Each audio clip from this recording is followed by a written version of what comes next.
looks like the audio's going good. What's up, man? Nothing much. How about you? Not much at all. I just finished my my semester. I don't know. Are you still studying right now, or? No, I'm actually part-time, so that's like ended several months ago for me. Oh, really? Yeah. So October, how does it work for you guys with y'all's school? Man, online. So they have on-campus version versus online version. They just started that this year. So of course with 2020, COVID, all that kind of stuff. So they started in summer. Okay. And the way they do it is that you have Zoom calls. One is like a revival group, which is like 35 people maybe. You have one of those per week. Then you have a lesson pre-recorded. Then you have encounter rooms. Those are fun. And then you have Bible reading. So it's pretty much, I mean, it's a decent schedule. It's all up to you and your timing. Yeah, okay.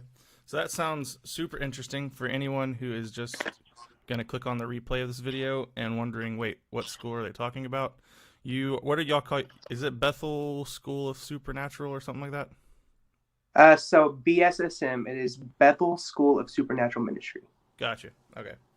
So there are going to be some folks in here, and I know I'm going to get a few, who are going to be the heresy hunters and who are going to come on and they're going to try to say I wasn't mean to the Bethel guy, and that's not going to happen, because let me just stop everyone who's in the comments who's going to do that and just let you know, 4 or 5 years old, maybe even before that. So this is no gotcha kind of, this is not a gotcha kind of interview. Our dads were best friends. We were best friends. Like, this is not going to happen. Anyway, we're going to talk a little bit about kind of both of our lives and how we've got where we're at. I am hearing my echo a little bit. I don't know. Is there a way if you can turn down your volume, or is that going to be too much? Yeah. But anyway, hopefully it's not I don't think it's that bad. Yeah, so we were going to talk a little bit about that, and there's not going to be any gotcha questions. I'm going to go ahead and say that both of us probably have along the way, a few theological squabbles, but not going to happen on the video because I'm perfectly fine. Neither one of us are experts in anything, so don't expect us to be right. To be debating things out too much. But yeah, so you explained at the Bethel School Supernatural Ministry, y'all do, so you have like several different things that I have never heard of in my my Bible school. So flesh those out. What are some of those things that y'all do? So for the first year, it's a 3-year school. So the first year is focused more on your identity, your relationship with God, that kind of stuff. Second year is more theology, getting to know the Bible a little bit more, that kind of stuff. Gotcha. Third year is getting involved. And it's like taking what you've learned and putting it to good use, basically. But so the first couple semesters, it's been basically just encounters with God, like worship sessions, that kind of stuff. Right. So probably not what you're used to. No, not at all. Well, I mean, similar to what I was first introduced to when I was over at Christ for the Nations, but not what I'm at now for sure. Like we have chapel, but that's about the extent of the sort of worship atmosphere that we have on campus. And even right now, since the pandemic happened, we haven't had a whole lot of in-person worship sessions. So they've been doing online, but not a lot of people would join in. It's not mandatory. And so, I understand why, and a lot of people are going to like criticize that kind of move, but I understand why that's in place, because it's really important that you do get, in those atmospheres where you're shaped. And so,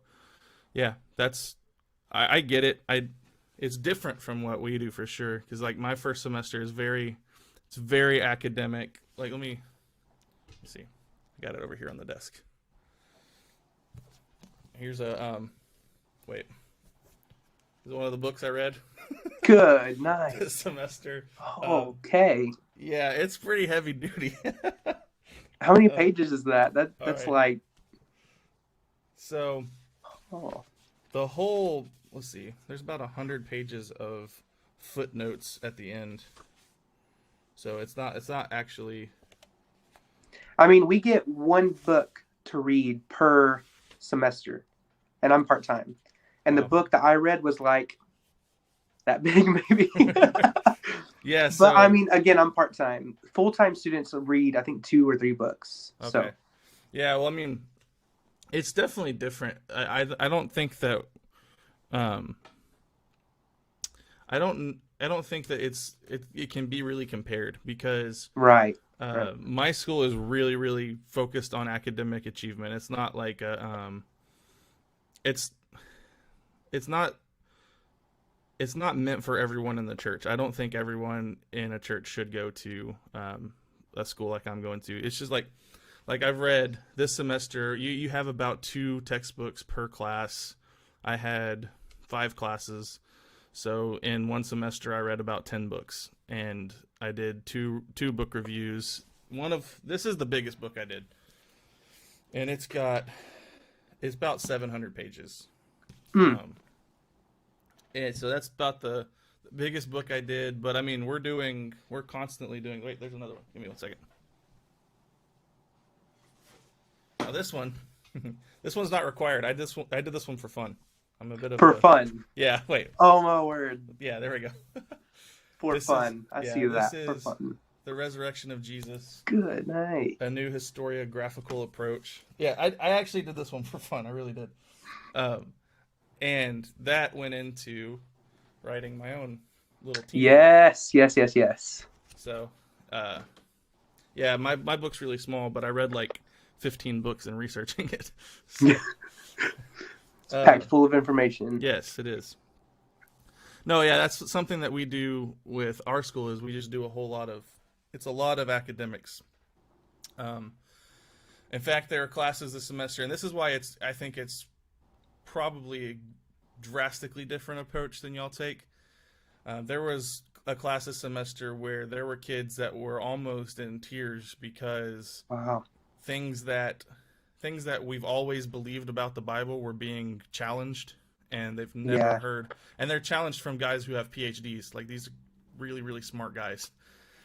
And they're in there challenging things that I've never seen that argument. And then having us, they're not telling us the answer. They're having us go search it out, come back and build your faith. And so it's a different world. I appreciate the approach of that you guys take. Yeah, and to an extent, we do the same thing, but in a different way. Yeah. I mean, for instance, like our personalities are different, and I don't see anything wrong with your school, and you don't see anything wrong with my school. So it's just like they match our personalities. Right. For us, it's they kind of lead us into an encounter with God, and then say, okay, now that you've had an encounter with God, figure out what you believe, basically. Yeah. Well, and base your beliefs on your relationship with God and what the Bible says. So. Yeah, I agree with that approach. I'm probably going to make a lot of. Well, I mean, I know you have a few things. Oh yeah. But I'm probably going to make a lot of great friends with my with all of my friends here on my seminary. And be like, oh wait, you don't have any problems with Bethel? No. That's not totally true. We haven't talked in depth about it, but I know you have. Yeah, I have my quibbles. But they're not. I'm one of the guys that I actually don't. I think that Bethel has been slandered a bit. I definitely do have some worries with some of the teaching that comes from them, but there's never a. I don't get the whole motivation of let's just condemn everyone who has a different theological understanding than I do. So I'm not one of the guys who's gonna.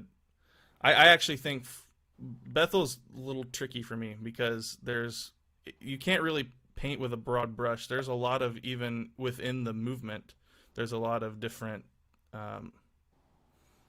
people come down with different ideas and different theology. Yeah. It's not like you can pinpoint, oh, this is what Bethel teaches, because exactly you might find some people here and there. It's like you have to actually take each teaching itself and analyze it than just saying this whole movement believes something. So yeah. Like even in their leaders, like there are different beliefs and stuff like that within their own leaders. Like it's pretty crazy. But people don't know that either. People just like people, and I don't know why people do that. I think there's some things that they see coming out of Bethel that scare them, and so and then they just like, oh yeah, well let's paint with a broad brush. But they don't do that with anyone else. Like they would never do that with other denominations. It's just like and I'm not saying y'all are denomination, but they wouldn't do that with other theological persuasions. They would actually go through and like, oh, so what do they say? Oh, here's where we disagree. But with Bethel, they're just like, oh, let's can it all. I know, right? As soon as you search Bethel Church on Google, like there's just like a whole list. Yeah, and there's not a whole lot of actual like cordial criticism. There's a lot of either blindly defending them or just blindly criticizing them. There's only one video I found on the entire internet where someone actually went and was really careful, had a lot of problems with what Bill Johnson teaches, but did it in such a kind way that you would be like, oh, that guy actually cares. He really just cares about truth. And he actually took the time. I think he did like 60 hours of watched like 60 hours of Bill Johnson's sermons before he even started his video. So it's like he was not going to misrepresent anyone. He wanted to like actually find out, and I respect that. There's like if I ever do any criticism of Bethel, that's what it's going to be. I'm going to take them at their words and then say why I think their words are wrong. Yeah. But hey, so when y'all do you said you do like encounter sessions. What are those like? I mean, is that awkward with Zoom? So the first one was a little awkward, but once you get into the mindset and just the moment, I mean, you can lose any perception of, oh, I'm actually on a video call right now. Right. So the first one, they're all different, period. But the first one was especially really good. It's just, you're sitting there on a call and this guy is walking you through, like, say, hey, ask the Holy Spirit this, and then write down what he said this back to you. So it was really good, intimate. Interesting. But I mean, they're all different. You can't say they're all the same. Yeah. Like, so what classes, like, is there like any classes that y'all do that are more academic, or is it more just?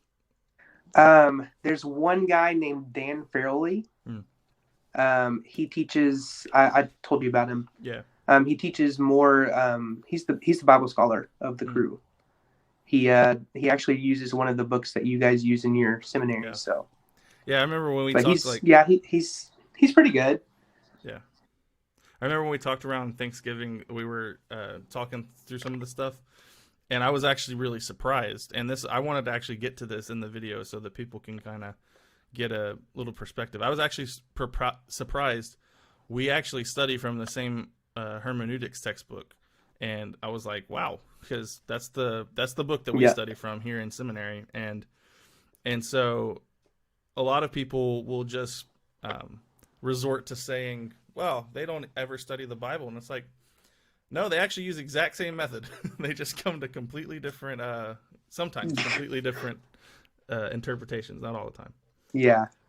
Yeah, and I have to be careful. The thing is, Go ahead. So the first year, again, going back to their 3-year system, the first year is focused on you and your personal relationship with God. The second year, they spend an entire year on the Bible, what it says, the truth, and you discovering truth for yourself. Gotcha. So in a way, they do it, just not to the same extreme that you guys do. Now, I'm not saying you guys are extreme in any way, but it's pretty extreme. I mean, like, I'm not gonna lie. Yeah. Well, that's one thing. What was I gonna say? I had something I was gonna say and I forgot it. It's okay. That happens a lot. But yeah, y'all do a 3-year system. One with it's focusing on your identity. The next it's focusing on the more academic study. Yeah. And then the 3rd year is more practicing. So you're getting out in the field and doing that. And that's awesome. That's I think that's really good. And the reason I think it's good is everyone in a church could go through something like that. Yeah. Now, whether I agree with everything that y'all do is neither here nor Different there. story. Neither here nor there. But I think that even in churches that like I am a part of, we could benefit from something in that model where, you know, you're giving them a year to really grow in relationship with God, and then a year to learn what's the basic Christian doctrine. And that's something that I noticed that you guys actually do. It's like that second year, y'all are teaching, here's what the Christian doctrine is. Exactly. And so it's not like, hey, we're gonna go way over here and just disagree with every Christian who's ever lived. No. It's like, here's what Christianity teaches, here's why it can be defended, and that's awesome. Yeah. So that's what my undergraduate degree is going to be in apologetics, which a lot of people think is just arguing about stuff, but it's not. It's defending and saying, here's why Christianity is true, and here is why you can defend it. And this is so that's basically all it is. But my undergraduate degree is going to be fun because I'm going to have to do a whole lot of arguing. So I'm trying to think which book it was. I have it over here somewhere. Yeah, here we go. It's this book right here, and I would recommend that you get it. Okay. Called Another Gospel. Who's it by? It's Elisa Childers. Okay. She was the you might remember this, I don't know. She was the frontman for Zoe Girl back in like the early 2000s. Oh my word. No way. Yeah. She was the frontman for Zoe Girl. That just brought back a memory that I did not know I had. Oh my word. Yeah. But now she's a YouTuber, podcaster, speaker, and basically what she does is she's into apologetics really big because she went to she got off tour about, I can't remember exactly how long ago it was, but she got off her last tour, and she's been spending a decade of her life on the road just doing Christian ministry. Huh. And they like, okay, we're going to settle down at a church. They settle down at the church. The church comes out as a progressive Christian community. And what happens is she gets into this Bible study group with her pastor who claims to be agnostic.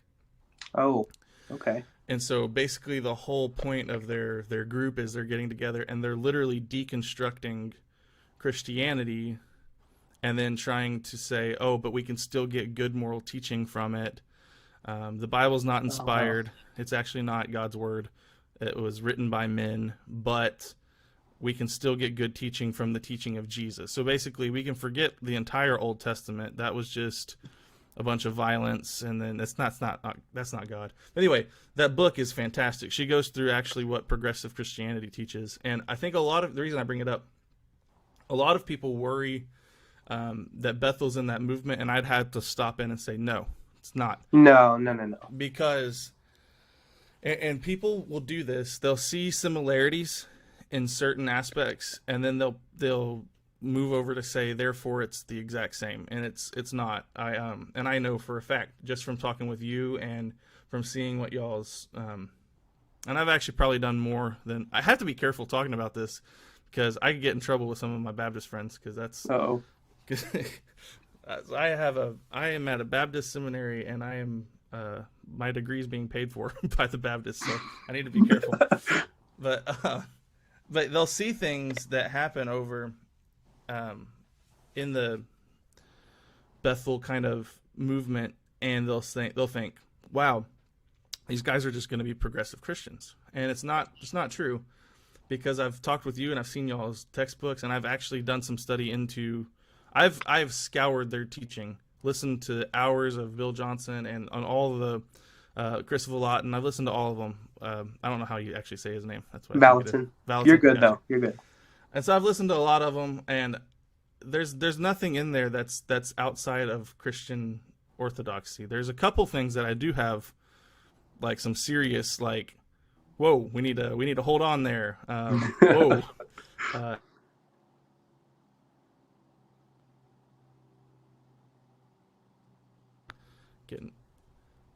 Just got a text. Okay. You're back. So, oh, what happened? I don't know. It just paused. You're back now. Oh, I got a text on my Mac, and that's probably what happened. It probably just shut things down. Yeah, so we're not going to get into all that, but I see the Christian message still very prominent in what you guys do, and so I don't know why people have they view things with such generalizations, but yes, and putting people in a box, which I am not a fan of. Right. But so that's probably 20 minutes too much of us just tiptoeing around that issue. And people who are going to click on this are going to be like, man, you didn't go hard enough against it. So what I want to finish the interview out, though, or the conversation. A lot of the, and I mentioned this to you earlier, a lot of the subscribers to this channel aren't really going to care a whole lot about Bethel and about, like, what? I don't care. They're a lot of them have come out of the movement that both you and I did, and they're and the UPC, or the, even if not UPC, the oneness, Pentecostal, apostolic kind of movement. Yeah. And they find a lot of beneficial and helpful things from our content. And so a lot of the stuff that I've done, some of the videos that get the most views on this channel are the ones where I'm talking about my journey, kind of how I came out of it, where I'm at now, and honestly giving advice, because when you leave a belief system behind, it's scary. And so I wanted to talk to you a little bit, because I know you and I both, when did y'all actually leave? That was like early, like 2013, 2014? I would say sometime in 2014. I think y'all were right after my family officially left. So I think we were in 2013. But it was, I remember y'all went through kind of I know for us, for sure, we went through a period of not having a clue what we were. And I mean, we would bounce from one extreme to the other extreme.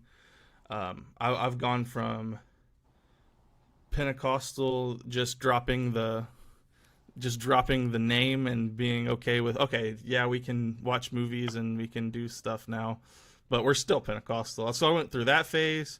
Yeah, I remember that phase. Yeah. So I went through that phase. Then we swung all the way over to, we're just going to be charismatic, which is like, it's just different. It's Pentecostal, but not Pentecostal. It's kind of where I went. And then we were like, hey, you know what? Let's call it quits. Let's be Baptist. And it's been all over. So, and some of my Baptist friends would object to me calling myself a Baptist. So I remember there being a time for me, especially, of just going through turmoil. I wonder, what was it like when you guys left? Did you experience any of that, or? Honestly, I'm very easygoing. Mm-hmm. So when we very first initially left, I was like, okay, just tell me what to believe and I'll believe it. Yeah. And I really didn't have any problems with it. But I would say about 2 years in, I realized that I had to have my own relationship with God. Yeah. Not just listen to what everybody told me to. Yeah. So that's the point I had to come to. And I think to an extent, everybody has to come to that point. Yeah. But yeah, that's pretty much it. Yeah, I remember when it happened for us. So you're just a year younger than me, right? I think so, yeah. 2. Good grief. How old are you? I'm 21. 21. And I'm 23. How'd this work? Hold on. So you're going to be 22 in February. Okay, I got it. All right, sweet. So, yeah. Why did that matter? There was a reason that I had to ask that. Oh, yeah. So I was a little bit older when the process started for us, and we also were a year before y'all. So the reason I was saying that is I had a little more time to get cemented in what I believed within the apostolic world. And so I was pretty firm, like, this is who I am. When my dad started preaching things that were contrary to what I grew up believing, I thought he was losing his mind.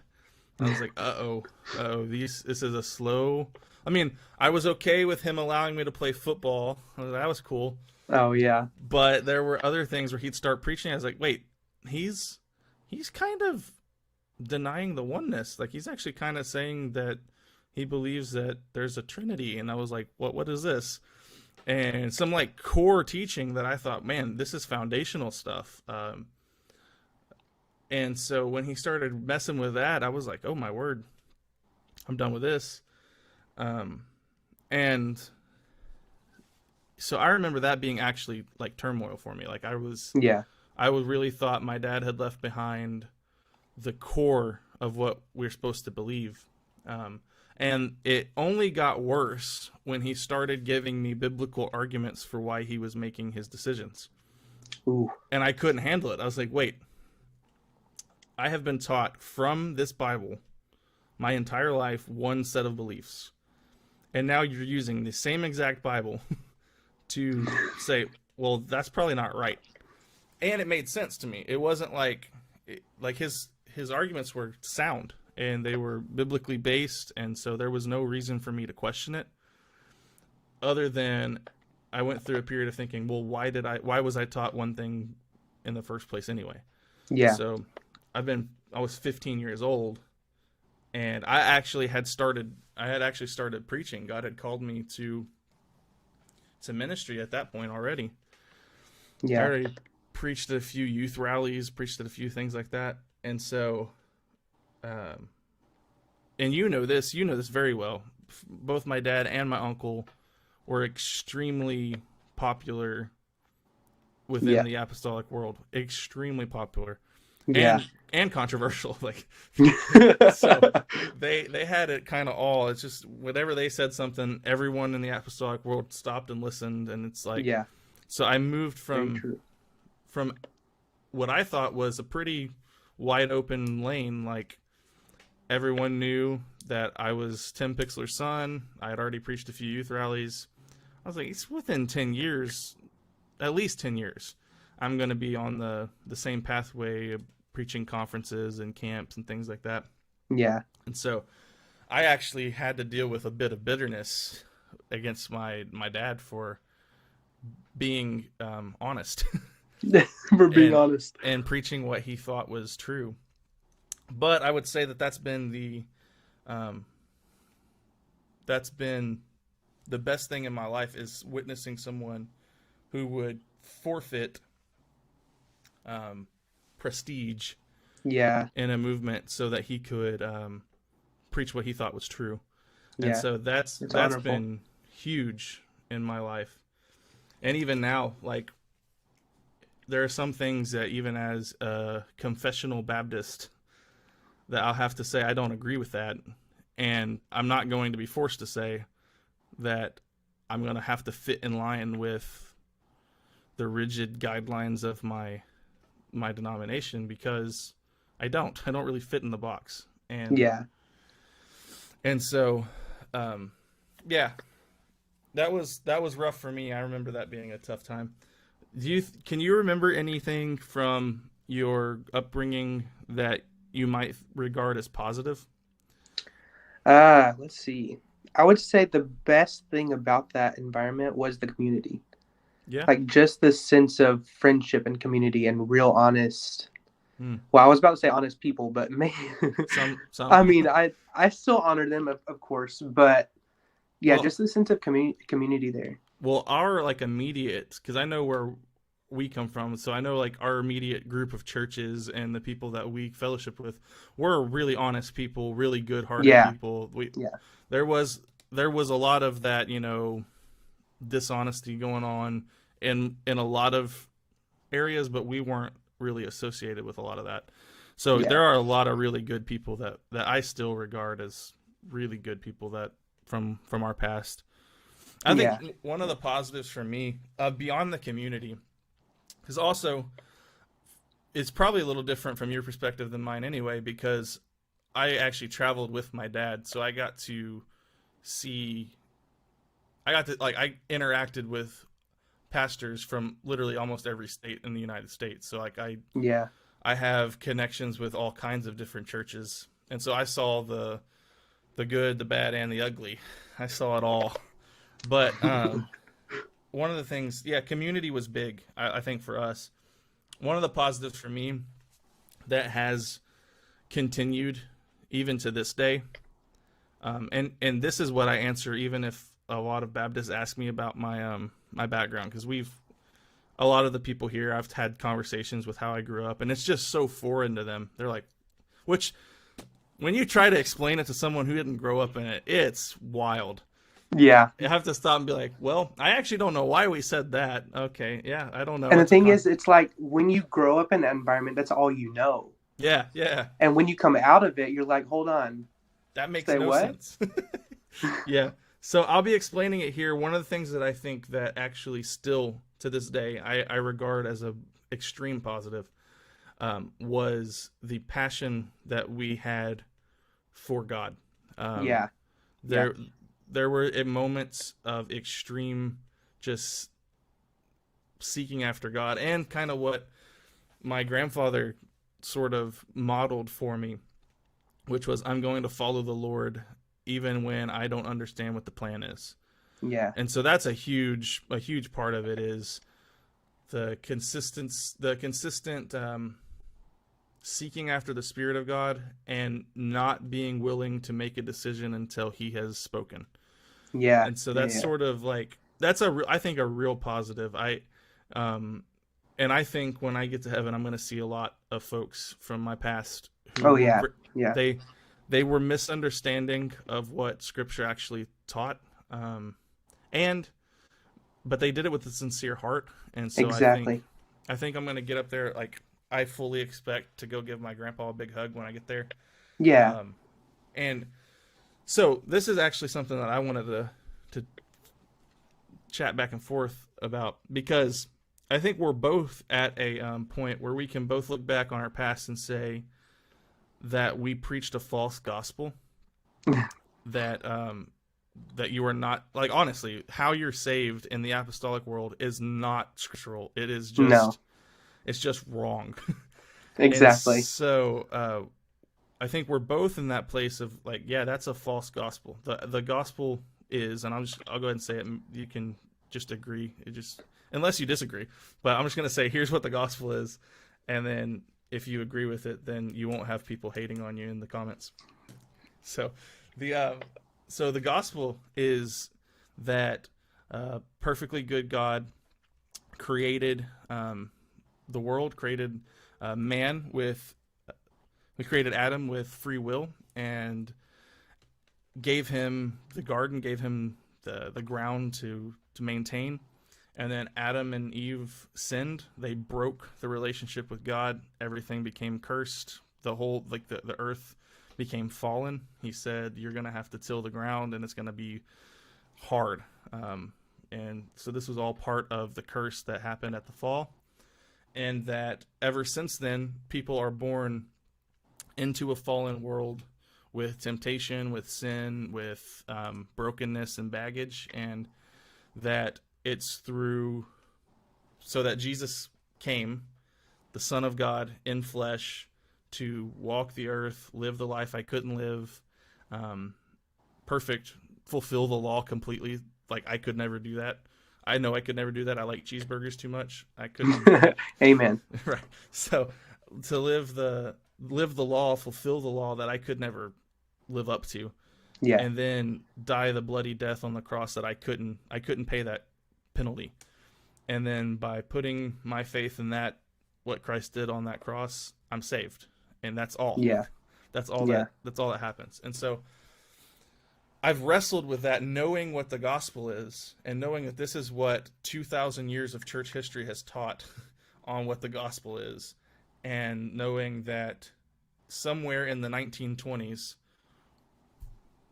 I don't know what possessed the men to say, oh, well, you gotta repent, be baptized, and speak in tongues. And you do all three of those, then maybe, if you do all three of those, and you don't watch TV, and you wear skirts, and you do, like, then maybe you'll be fine. Yeah. and I'm sorry for any of you. I'm not trying. If there are apostolic people watching my videos, which there are, I'm not trying to be mean or uncharitable. It's just preposterous, to be frank. So I've been wrestling with this. I know what the gospel is, and I know that my grandpa, that Papa didn't preach that. And I know that he died believing what he thought was true and defending what he thought was true.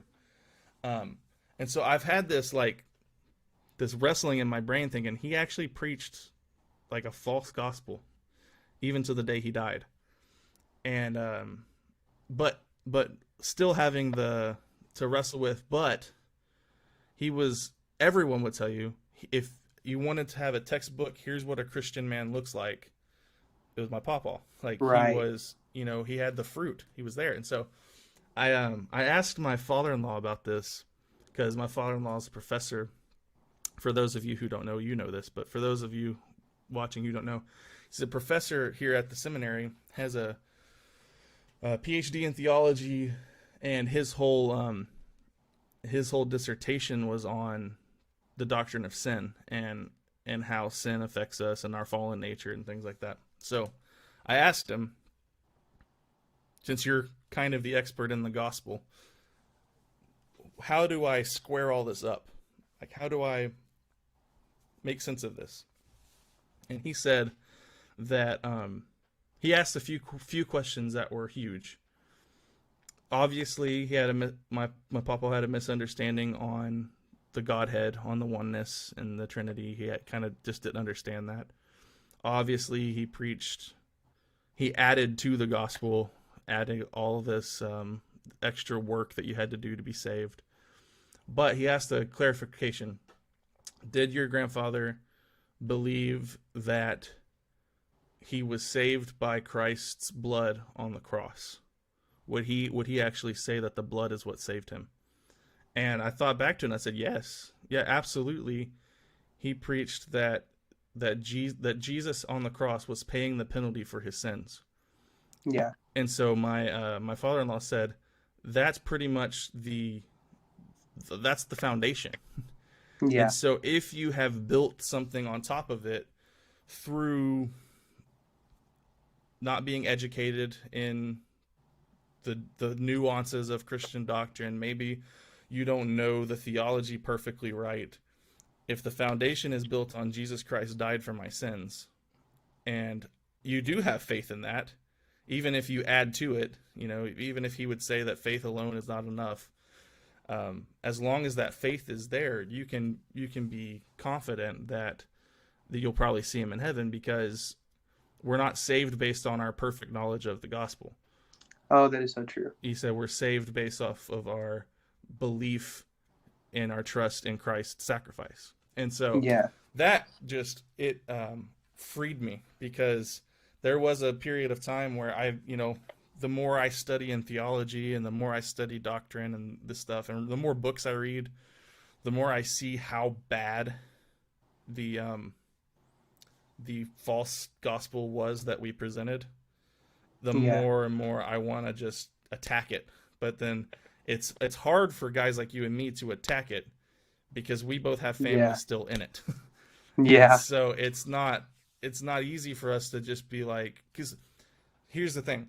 Another podcast on YouTube who's into talking about theology, they can come out and say, oh, these oneness apostolic guys, they're just stupid. And they can just go after it and attack it, and they haven't had to live it. Exactly. And so for us, it's a lot different. Yes, I can attack the ideas. I totally can. It's a stupid framework for Christianity. But it's hard, because I've got friends and family who are very sincerely trying to live for the Lord. Exactly. And that's the strong note right there. Like, they're believing it because they believe it's true. Yeah. Like, they're not believing it because, they're actually, they believe it. Yeah. So if they believe it, then I know we've talked about this, going back to what Paul said, like, some believe they can eat meat, some believe they can't. Mm. If they're doing it out of the genuineness of their heart, like, right. Yeah, and I believe that too. There's some folks where it gets to be tricky is when you've seen the truth and you've seen, oh, this is actually wrong, but you've decided to continue preaching the false gospel because, one, let me paint it this way. My dad could have been very well, probably actually was tempted to just say, I'm going to ignore what I've seen because these guys are literally paying to keep my church running. These guys they're having me fly in for conferences. They're paying me thousands of dollars to preach at these things. They're providing a good life for my family. Like, he really could have said that because at one point, I remember him being booked out for 18 straight months. That's how busy he was constantly. He would come home Wednesday, and we'd see him from Wednesday to Saturday. Saturday, he'd fly out, and he'd be gone until the next Wednesday. And that was for 18 months, for about a year and a half. Wow. He did that. And so he could have very well just said, I'm just going to ignore this, what I've seen in Scripture, because it's providing for my family. My uncle could have especially done it, even more than my dad, because, man, I remember one year he preached 36 conferences in a year. That's my uncle. And the church didn't even know it because he would always be back on Sunday. It was crazy. That had to be so tiring. Like, yeah. Good night. And when I think about that, I'm like, oh, no wonder he never preaches with notes. He never has time to come up with them. But he started preaching with notes recently. But yeah, so they could have very well said, you know what, we'll stay put. But that's something my grandpa actually taught them, was if you believe something, you stand for what you believe. You fight for what you believe in. And so they both said, you know what, we can't continue to do this just out of integrity. And I think the problem comes in, there's probably a lot of men in that movement who have said, for the sake of staying in fellowship with the other churches, for the sake of continuing to keep my schedule full, I know that this is preposterous, but I'm going to continue to preach it. And that's where you get into a problem, because they really get into a problem, because I've noticed that there's a lot of oneness organizations trying to like start seminaries in theological institutions.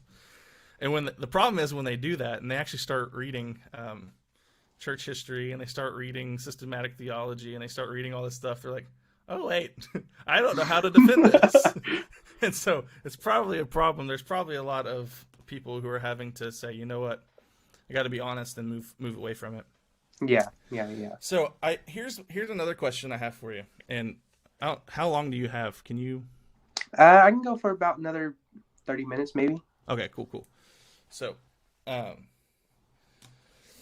I've noticed too, a lot of the people who watch my videos, we've got a range of people who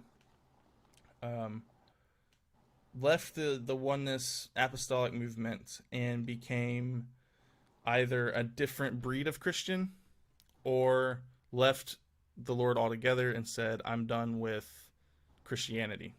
That religion is stupid. And so I've got actually a lot of people who appreciate my content, but they're atheist or they're agnostic. And so I wonder, for us, what was different for us? Why is it that we were able to transition out of one set of beliefs into Orthodox Christianity and still staying, kind of still staying in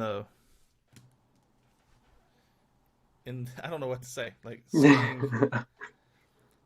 with our faith still staying strong, even though, I get what you're saying. Like, even though we knew, like, there's probably part of us was skeptical, like, wait, we were lied to, or misled at least.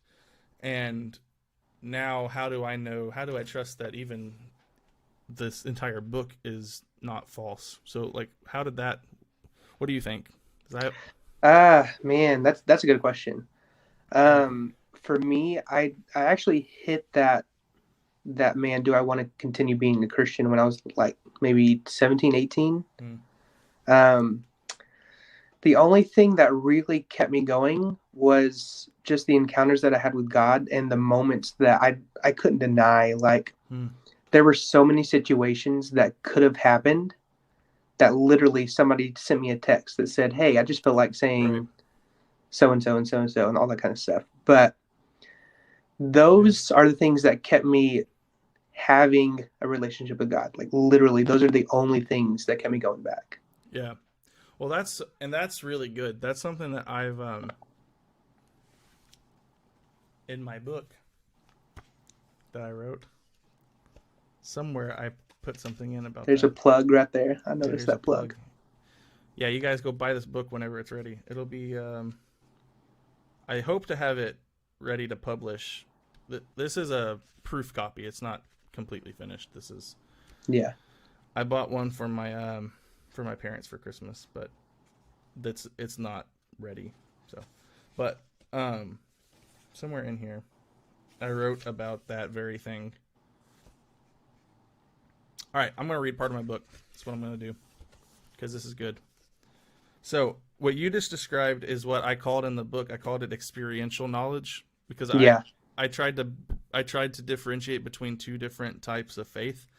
And I think both of them are absolutely vital. It's like, I even think, and I'm going to kind of rewrite part of this too to paint it like you've got two wings on a plane. Yeah. And you need both. You can't have just one or just the other. So, yeah, I'll just read this. This is like the first part of the first chapter. All right. This will be the first time this is read. So don't laugh at it. I'm ready. This is my book. All right. I gripped the sides of the pulpit and peered into the room of expectant parishioners, each person eagerly waiting to hear a transformative word from God that would enlighten and encourage them in their personal relationship with Jesus. I cleared my throat and began to speak. My heart pounded so loudly that I could scarcely hear my own thoughts. This was an unusual phenomenon because I had prepared many sermons before this one and never had felt so disconnected. I stood behind the podium that Sunday morning and delivered a sermon, here we go, replete with propositional truth claims of which I felt increasingly unconvinced. I was a man with a faith in crisis. In the week leading up to that particular sermon, I made the mistake of clicking on a video that chronicled the spiritual deconstruction of a popular content creator that I admired. In the video, he painted a picture of why he had decided that he was no longer a Christian, and this would have just ordinarily bummed me out. But I was never afraid of having my faith shaken by a video. Today I was wrong. I had developed an admiration for this creator over the course of my formative teenage years, and as each second of the video passed, I felt sick. The picture that he painted looked very similar to my upbringing. Born and raised by Christian parents, saved as a young child in a revival service, committed to the cause of preaching the gospel, and committed to the mission field. Let me skip ahead a little bit. Basically, the video just rocked me because it was my story. He explained my story and then explained why he no longer believed in Christ. So here's the section on experiential knowledge. This is what I consider experiential knowledge. I know it is true because I have experienced it. The inner witness of the Holy Spirit confirms that Christianity is true. Certainly the experience of a thing... Here we go. This is the philosophical part. Certainly the experience of a thing is powerful evidence to the reality of that thing. Experiential knowledge is different than mere factual knowledge. Consider this example. It is insufferably hot outside, and the torrential downpour of sweat cascading down my face is powerful evidence to the proposition it is insufferably hot outside. It could be the case, however, that I believe it is hot because it feels hot, but actually I am running a viciously high fever, and it's actually only 65 degrees outside. Now, I also could check the temperature on my weather app on my phone, where it says it's 95 degrees with 75% humidity. It could be the case, however, that my app had not refreshed since yesterday before a massive cold front transformed summer into winter. It is actually quite cold and windy outside. My experience of reality is now in direct contradiction to what I believe to be true. And so, that's well said. Yeah, so what I was trying to argue for in the book is I could be outside feeling like, oh, it's raining. Or oh, it's really hot outside, but actually I'm just sweating because I have a fever, and it's not actually hot outside. It's actually 65 degrees, and so this water on my face it's sweat, but it's not hot. Or I could say, oh, looking at my phone, it's hot outside. Maybe I'll wear shorts and a t-shirt, but my app hasn't refreshed. I walk outside and it's freezing, and so the reason I put that in there is because you have to know with your mind that something is true. But if you know with your mind only, you could be walking out into a freezing cold with shorts and a t-shirt on. Yeah. If you know by only what you feel, you could feel as if it's extremely hot outside, but really you're sick. And so you need to have both types of knowledge working. And so what you explained is one portion of what I think is extremely important that I don't think ever happened for me. Well, let me take that back. There are moments I can look back to and say, without a doubt, God showed up in my life in that moment, and that moment, and that moment. And when I look back on my life, I can say, yeah, he's real because he was there. But we talked about this when we were at breakfast the other day. Yeah. That I am a rationally driven person. So the moment in which something stops making sense to me logically, it doesn't matter what I felt, because now it doesn't make sense anymore. Yeah. And so there was a time, and I think this is still true even for people who feel things more than they think.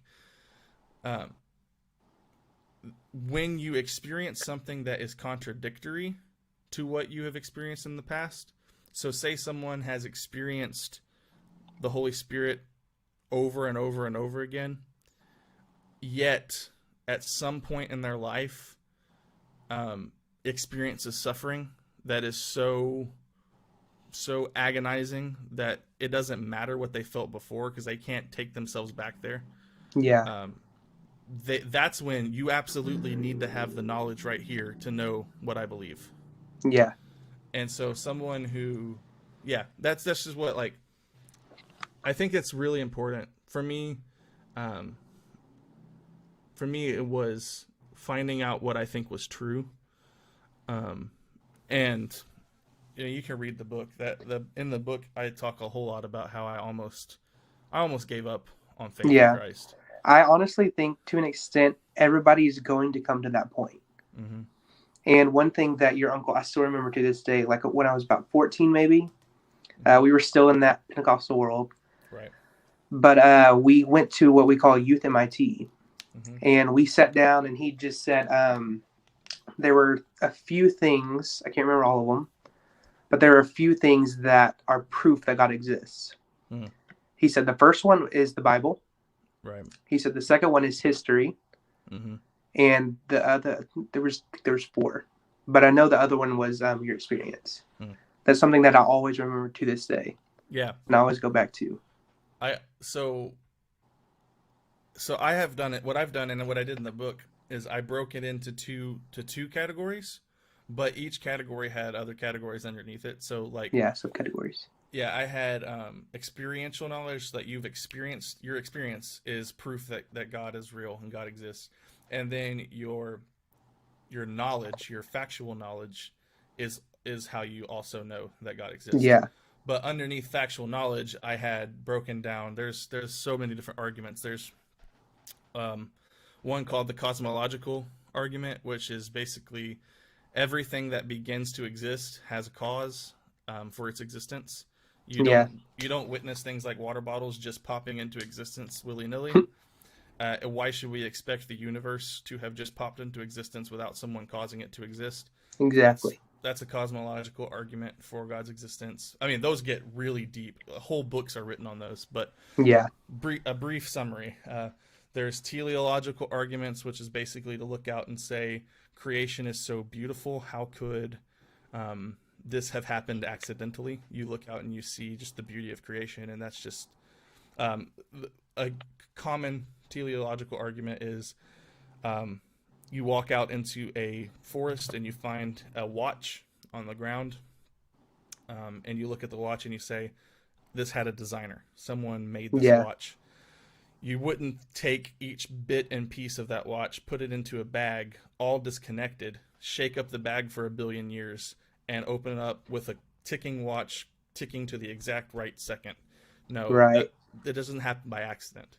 There was a designer. So there's arguments like that. There's the moral argument, which is every human has some sense of what is right and wrong. Yeah. All of us think that raping women is wrong, or at least moral people do. If you don't, you have something wrong. If you don't, you're in prison, basically. So most of us think that that's wrong, and if someone does that, they need to go to jail. Yeah. Most of us can agree murder is wrong. It's just like we have this moral code that we all live by, whether we believe in God or not. But the point is, if God doesn't exist, who's to say what's right and wrong? Right. That's just something that we've all decided together that we're going to say that this is bad. But, the moral argument would be there's got to be something grounding that, something that gives that morality. There's all kinds of them. And then what the book's about, which is the main reason why I continued to be a Christian, was the resurrection of Jesus. Yeah. And I started going through the resurrection, and if someone reads my book and they're unsatisfied, which why wouldn't you be? Why would you be? It's really... Why wouldn't you be? Whoa. Why would you be? But if you are and you want more, there's this bad boy. The one that you read for fun. Okay. Yes. All right. Now this book spends... I'll tell you... Let me give you a quick... Yeah. You want to skip to about the 250 pages in, because the first 250 pages is him defending his method of history. Oh, no. How you do history. Actually, here's a better book. Wait. Oh my gosh, my lights. Okay, there it is a little bit. Okay. Case for the Resurrection of Jesus. It's by Gary Habermas and Michael Licona. I will probably put that in the description of the video. This is just really simple. Oh, goodness. It's a really simple book that doesn't... It's not 700 pages. It's really easy to get through. And it's just arguments for the resurrection of Jesus. Basically, what happened for me was I realized the best explanation for the empty tomb of Jesus is that he was risen from the dead. Yeah. And I went through all of the different ones, like, well, what if the disciples stole the body? And it's like, well, most of the disciples lived tortured lives that were persecuted by the Roman government. Most of them even died for saying that they saw Jesus rose from the dead. If they made this up, they made lives miserable for themselves. It's not likely that someone will die for something that they know was not true. Yeah. So I was like, okay, that's not a good explanation. Also, they include Peter denying Christ. Like, if you're going to make up this story, why would you make up yourself looking like an idiot? Or why would you include Thomas saying, well, I won't believe until I see it? Or why would you include, think about first century, why would you include that women were the first people to find the body? Yeah. Because in that context, women's testimony in court, they would have just said, oh, the women are mad. They're crazy. They've made it all up. And so I was going through all this stuff, and it's like, man, the best explanation is that Jesus actually rose, who he said he was, and he rose from the dead. And so when I came to that conclusion, I didn't have to go through all the other cosmological, teleological. When I realized Jesus was who he said he was, and he rose from the dead, he died for my sins, it was over. And so that's. So through that process, though, what was the biggest question/doubt that you had? Biggest question/doubt? It was the resurrection. For me, it was like, this is going to sound so stupid. Oh, go for it. But for me, it was, what if the Bible was written by one person? Like, the entire thing was written by just one human being that just wanted to have a cool story. Yeah. Well, so it's interesting. I never took it to that where it was the Bible just written by one person, but I did have a lot of questions about how do I know that the Bible's true? Yeah. And so I would say the biggest doubt through this entire process for me was the resurrection of Jesus, because and that tied into, it started out with wondering, can I trust the Bible? Because I thought, obviously, the Bible was written by men who wanted us to be Christians. So, like, that's kind of strange. Like, they want us. Wait, give me 1 second. I keep thinking of books. I'm telling you, I've been read. That's all I do now is read books. So, Can We Trust the Gospels by Peter Williams. Okay, this book, I'm telling you, might be the best book to read ever on trusting the Bible. It's only 140 pages. He wrote it so understandably that I could hand this to a 45-year-old woman in our church who's never been educated past high school, say, read this, and she'd come away and understand everything in it. It's a fantastic book. Anyway, my thought was, the Gospels were written by people who were already believers in Jesus. And so why should I trust that what they're saying is true? Because obviously they're biased. Yeah. Like, they can't be objective. And so, and there's like, why should I trust the Bible? And if I can't trust the Bible, that's where we have like the whole story is from the Bible. Yeah. So why do I trust that? And so, this book helped a lot in that journey, but, and I wrote a short bit in my book about it too, where I said, it's actually not a good argument. You think it sounds right for a little bit. You think, man, you think they're biased. So how can I know that they're true? But that doesn't make sense. So I am a Dallas Cowboys fan, and I have the unfortunate reality of existing as a Cowboys fan after 1996, which means I've only seen them win 2 playoff games in my entire life. So, yeah.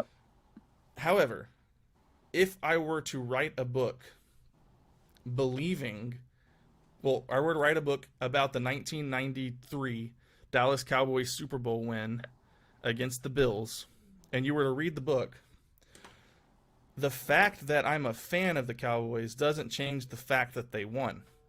So that's a good point. So you could be reading the book, and it's like, yeah, I'm a fan, but I'm still describing historical events. Yeah. And so that's not the question we need to be asking is, are the Gospels biased or not? Because of course they're biased. They were believers in Jesus. They wrote about Jesus. And it's natural to think, and I'll read what William says about it. It's like 2 sentences. Where is it at? Oh my word. Here we go. Yeah. He starts it off. First chapter, first sentence. It's hardly surprising that Christian texts are our main source of information about the origins of Christianity. Most books on archery, baseball, or cooking are by enthusiasts of those activities. And it's true.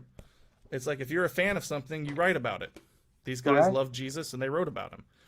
And so their biases don't affect anything. What the question we actually have to ask is, did they do good history? Yeah. And so then you can compare their history to the works of Josephus. I have them somewhere down here. Tacitus. There's several other ancient Roman historians who wrote about the history of the Christian faith. And you look it up and say, oh, well, those guys hated Christianity, called it a poison, but yet they backed up what the gospel said. Now, they didn't think that Jesus actually rose from the dead, but so yeah, that the Bible, was the Bible true? Once I figured out we can defend the Bible, it's actually a pretty reliable, like actually beyond every other book, the most reliable historical document in the world. Yeah. Then I thought, yes, I can believe that at least the New Testament explains the history correct. Now, whether Jesus rose from the dead, we can argue about that, apparently. And then that's when I started getting into, well, what's the best explanation? Well, the best explanation actually is that he rose from the dead, because there's no other way to explain the empty tomb and the fact that 500 people said they saw him alive after he died. Yeah. Because man, I'm getting into this. This is fun. There's people will say that, oh, well, okay, maybe they really did see him again. One, maybe he didn't die on the cross, which is actually easily refutable, because one, Romans were professional executioners, and their own life depended on them making sure that nobody survived their execution. Yeah. So they're very motivated to make sure he's dead before they bury him. Yeah. So the fact that he didn't die doesn't make any sense actually at all, historically. Two, I thought, okay, well, maybe they saw him, but maybe they were all hallucinating. And this one is actually a pretty popular theory. People think, oh, maybe they all had hallucinations where they thought they saw Jesus risen from the dead because they're grieving, and that's what most people think, when you grieve, you can see visions of people who you love after they've died. Yeah. And so people say, oh, that's what they did. They're grieving. Except that's not a really good answer, because you have 500 people, and there are experts who will say it is not possible for 500 people to have the same hallucination at the same time. At the exact same, yeah, no. And they're all separated geographically. They're not like in one cluster of area. They're spread out. And you're going to say all 500 of them had the same hallucination at the same time? And even if that were enough, that does not explain Paul, because Paul said that he also saw him risen. Yeah. And so that's in 1 Corinthians, where he says he also appeared to me. And it's like, well, Saul hated Christians, and he persecuted Christians. He murdered them and imprisoned them. Yeah. And yet he saw him alive, so he converted to Christianity. That's not a hallucination. He would have no reason. He wasn't grieving. There's no reason for him to hallucinate, because he's not grieving. He's probably happy that he's dead. And so, so I was like, man, well, hallucinations out. That's a bad theory. And I was going through this, like, what other theories could possibly be other than Jesus was who he said he was, he died, he was buried, and he rose again. Yeah. And so basically, you just went through every theory and tried to prove them all wrong. Yeah. So what I did was I thought, well, if I can prove the resurrection wrong, and for good reason, the first page of my book is 1 Corinthians 15:17.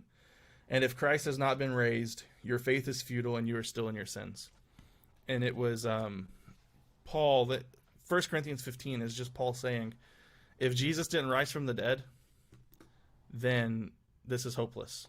Yeah. And basically saying, if you can prove that Jesus didn't rise from the dead, the entirety of Christianity is a lie. It's all false. And so I thought, well, I got to see, did he rise from the dead? And to this day, no one has put out the fact that there are books that are this thick written, and there's another book Gary Habermas is writing right now. It's he's already at 2,000 pages.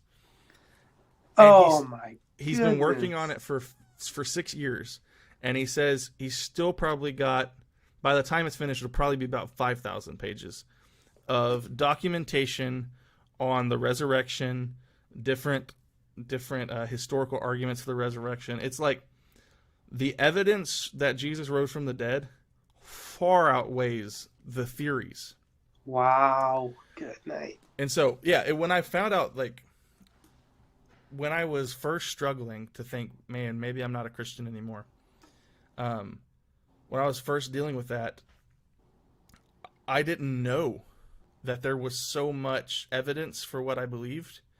And beyond that, that there was so much that Christians for centuries have been talking about, evil and how a good God can allow bad things to happen. Yeah. Like, they've been talking about all this stuff for centuries.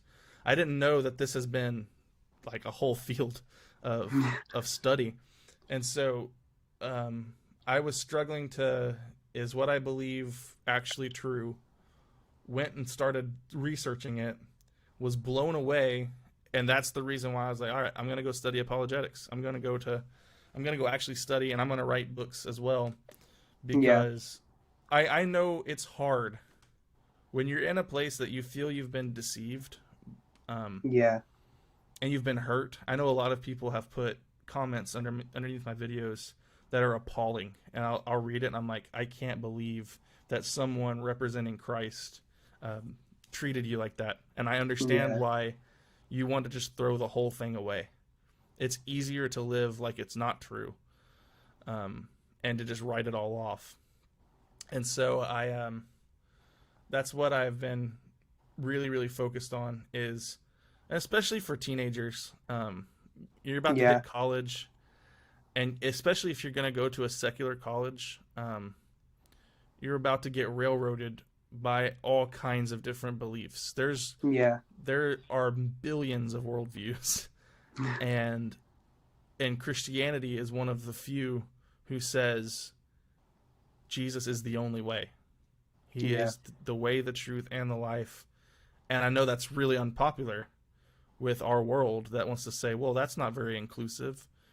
Well, that's the truth. And it can be defended. And it doesn't matter how it makes people feel. If it's the truth, it's the truth. We have to stand on truth. And so there are kids who are going to go to college and they don't know what they believe in the first place. And that's a big deal. We need to be able to, like, kids need to understand before they get out of high school what Christianity is about. Anyway. That's really, really important.